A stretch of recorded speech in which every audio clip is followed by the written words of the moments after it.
Good morning. How you guys doing? This Mike back with the thought of the day on May 8th, 2024. First, I want to give honor and praise to Ahaya Shoahaya, Bashem Yeshaya Rawakadash. That's the Father, the Son, and the Holy Spirit in Hebrew. Then I like to open with the serenity prayer. God, grant me the serenity to accept the things I cannot change, the courage to change the things I can, and the wisdom to know the difference. May your will be, not mine, be done. Today I will be reading from As Bill Sees It, another AA approved literature book, and the title is Never the Same Again. Never the Same Again.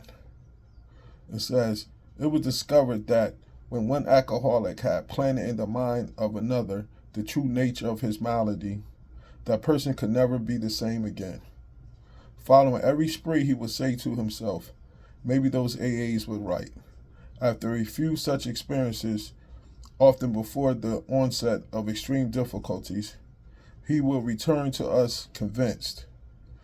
In the first years, those of us who sobered up in AA have been grim and utterly hopeless cases. But then we begin to have success with milder alcoholics and even some potential alcoholics. Younger folks appeared. Lots of people turned up who still had jobs, homes, health, and even good social standing. Of course, it was necessary for these newcomers to hit bottom emotionally, but they did not have to hit every possible bottom in order to submit that they were licked. Wow. Never the same again. That's why it's very important for us to share our experience, strength, and hope with other people, because once you share that experience, strength, and hope with other people, they might not go get the help immediately once you share it, but you planted a seed in them that now their conscience will never be the same. That drinking or using or whatever they had going on, it won't be as enjoyable as it was before, because in the back of their mind, they're remembering when you shared your experience with them, and now that's playing on a conscience. I tell my students all the time and other clients I work with in recovery that you cannot unlearn what you learned. So the tools that you learn about this recovery thing, you're going to take with you. And it's up to the Most High for when that seed to be planted. And you can't unlearn what you learned.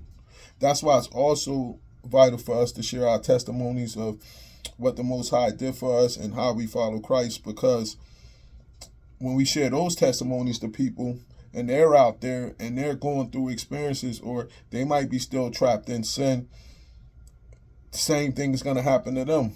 That conscience is going to start to play, and hopefully that seed that you planted, the Most High in His will and His time will have it begin to grow.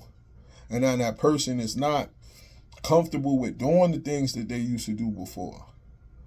That's why our struggles in addiction and our struggles in sin and our struggles in life are important to share with other people. So not only can they understand that they could get through it, but they'll start to feel that sense of conviction and stuff when they still doing the things that they have no business doing. So go out and share your story. Go out and tell people what you've been through. Go out and share your addiction and how you got through addiction with people. And it don't have to be on large platforms. It don't have to be on YouTube. It don't have to be on Facebook. It don't have to be on Instagram. You could just have a one-on-one conversation with the person. If you still want your anonymity and you don't want to put it out there and things of that nature, you can still have that one-on-one conversation with people. But once they understand and they heard the real gut truth, most of the time they're going to look at you and shake their head a little bit, because that means they're identifying with what you told them happened. And when they go out and they trying to do what they do, when they getting high, when they getting drunk, when they committing these different sins, it's going to be something in them to try to tell them that you shouldn't be doing this. And then sometimes you get drunk or higher to try to fight that. And then that person then is getting closer and closer to their bottom. And thus, if the Most High grants them the gift of desperation, they will go get the help that they need and become in service for Him. And that's how this thing works. So once you plant that malady in that person, it's true. They will never be the same again because you can't unlearn what you already learned. This is Mike. Enjoy the rest of your day. Shalom.